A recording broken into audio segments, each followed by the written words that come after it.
athletes? Yeah, I think, for us, we're constantly trying to help give them information which paints the picture of progression.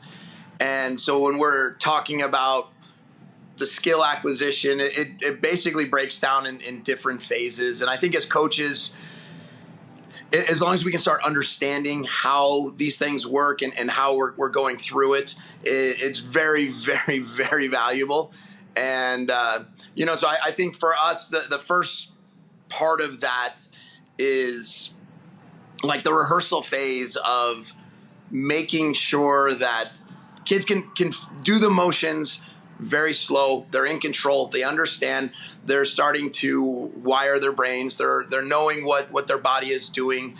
They can feel it, and it's just and they do it until they literally can't get it wrong. Where they know what their body. They're developing that awareness, and I think a lot of times we just don't spend enough time in that early rehearsal process. It's like putting a puzzle together, and for a lot of people, they just want the picture to be complete, and I think we underestimate how important that side of it is. If I can pause you there, when you're doing this, Yeah. It's like a closed skill. So you're doing this very controlled, slowing down, like just getting them the physical awareness of how their body's moving. Is that right? Absolutely, and you have to, because here's the thing: what's awesome about our brain. There's some point of references where you know how to do something, and you can attach that to a movement in volleyball, and that's great.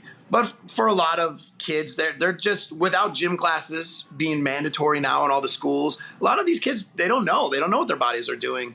They've never maybe played a lot of sports, and so as we get in, and even with the older kids, whatever they learn or however they learn it becomes that habit, and changing habits is hard.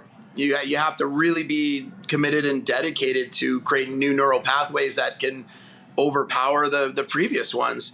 And so that first part of staging and rehearsing and just making sure that everything is there, the kids understand it, and the kids are excited about it. And that's what's hard.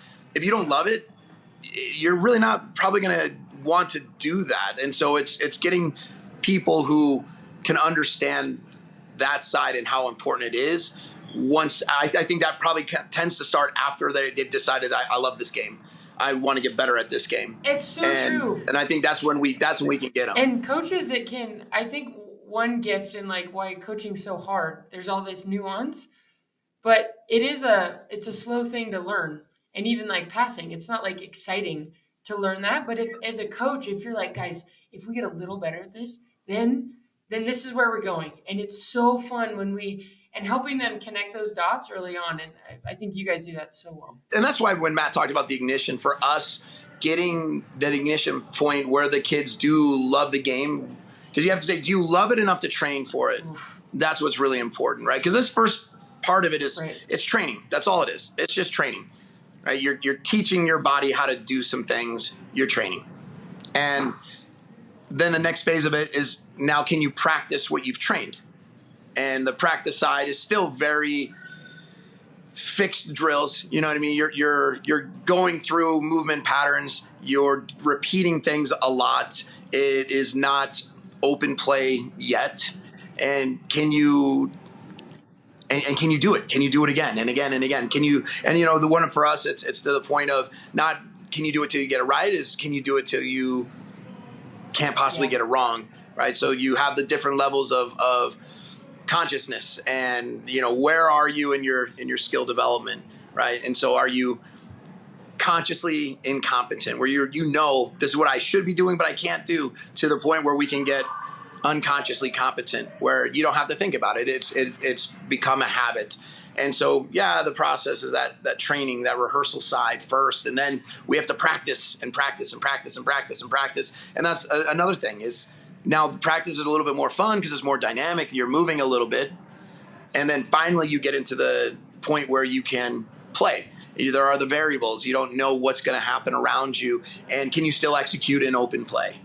And so as we start getting the skill acquisition from the rehearsal, like the training phase, to the practice phase, to the playing phase, then we get to that final phase of that performance, where now you're confident. You know what you're doing. And for us, that's a big deal. Teaching confidence is not that feeling of, oh, I feel like it's all going to work out today. It's getting to the point where you know your ability, you know what you can do, and you've earned it because you've gone through all the stages. You understand it. You become incredibly aware of yourself. And so when you're saying, hey, I need to hit this ball over the block to the deep 5, I've got it. I've got to hit this ball, across court around the block. I've got it. I've got to go high hands off this. I've got it. I'm seeing the attacker rolling their shoulder to the line. I've got my hands across the net. I'm pushing my hands in. I've got it. And so we get to a point where you're performing with confidence. And as an athlete, what's better than that is knowing what you can do on the court and letting that take care of itself. Just because you're confident doesn't mean you're going to win.